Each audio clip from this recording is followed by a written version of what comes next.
Lahir di Surakarta, Jawa Tengah, 21 Juni 1961 dari pasangan Noto Miharjo dan Sujiatmi Noto Miharjo.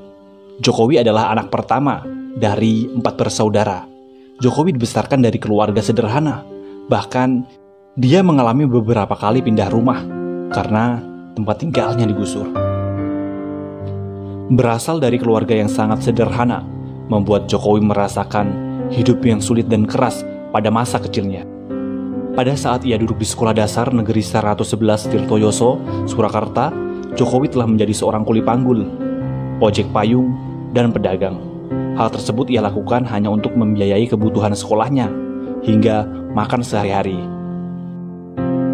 Pada usia 12 tahun, Jokowi memutuskan untuk bekerja di perusahaan kayu sebagai tukang gergaji. Keahlian tersebut didapatnya dari ayahnya, yaitu Noto Miharjo, yang juga berprofesi sebagai tukang kayu.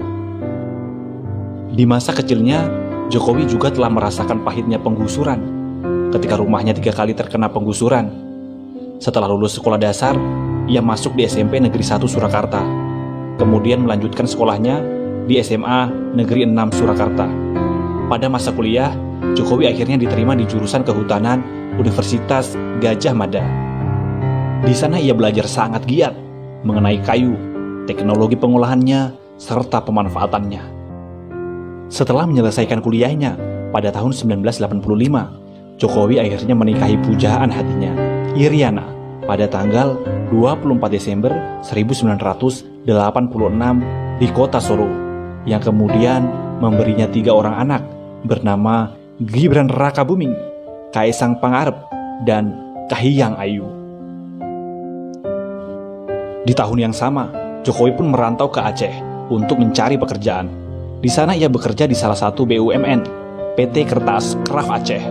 Namun karena merasa tidak betah, akhirnya ia memilih mengundurkan diri dan mencoba untuk berbisnis kayu di Solo sembari menunggu kelahiran anak pertamanya.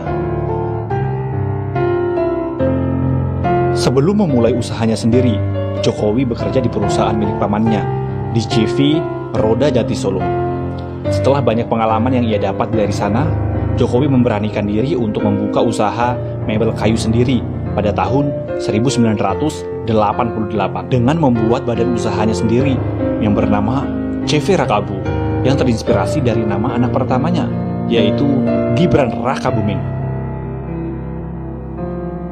Bisnis Jokowi di bawah naungan CV Rakabu mengalami pasang surut, bahkan hampir bangkrut.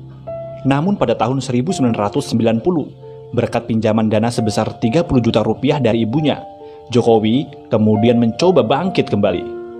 Setelah bisnisnya mulai bangkit, Jokowi memulai perjalanannya untuk keliling Eropa, Amerika, dan Timur Tengah. Alhasil, Jokowi sukses menjadi pengusaha ekspor mebel. Terjun ke dunia politik.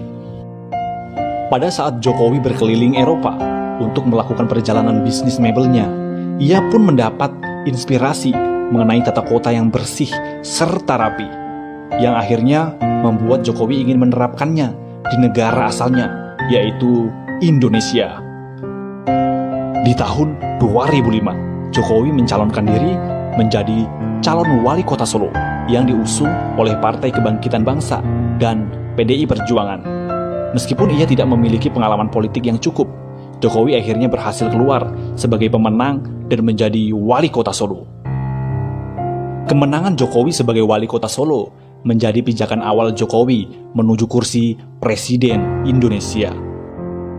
Kepemimpinannya sebagai wali kota Solo banyak mengubah wajah kota Solo menjadi kota yang nyaman, serta relokasi pedagang tanpa menimbulkan kerusuhan.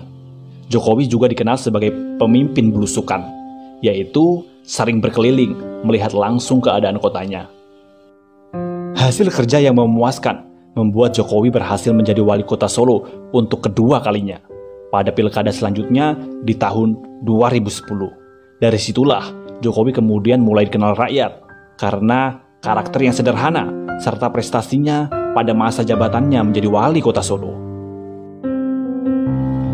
Keberhasilannya memimpin kota Solo kemudian membuat mantan wakil presiden Indonesia, Yusuf Kala, memintanya untuk maju ke kursi gubernur. Sempat menolak, Jokowi kemudian akhirnya menerima dan bergabung dengan Partai PDI Perjuangan, pimpinan Megawati Soekarno Putri, bersama Partai Gerindra, pimpinan Prabowo Subianto.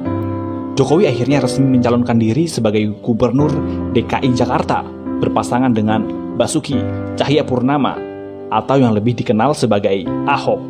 Akhirnya, Pilkada putaran kedua berhasil membuat Jokowi Ahok memenangkan kursi Gubernur DKI Jakarta pada tahun 2012. Di tengah masa pemerintahannya sebagai Gubernur DKI Jakarta, Jokowi kembali memberanikan diri maju sebagai calon presiden bersama Yusuf Kala sebagai wakil presiden pada tahun 2014.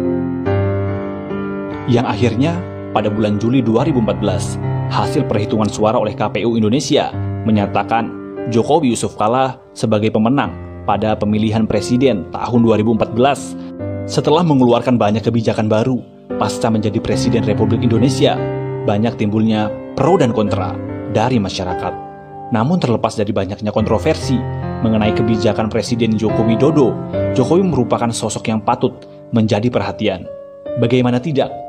Hanya dalam waktu kurang dari 10 tahun saja, ia berhasil mencapai puncak sebagai orang nomor 1 di Indonesia.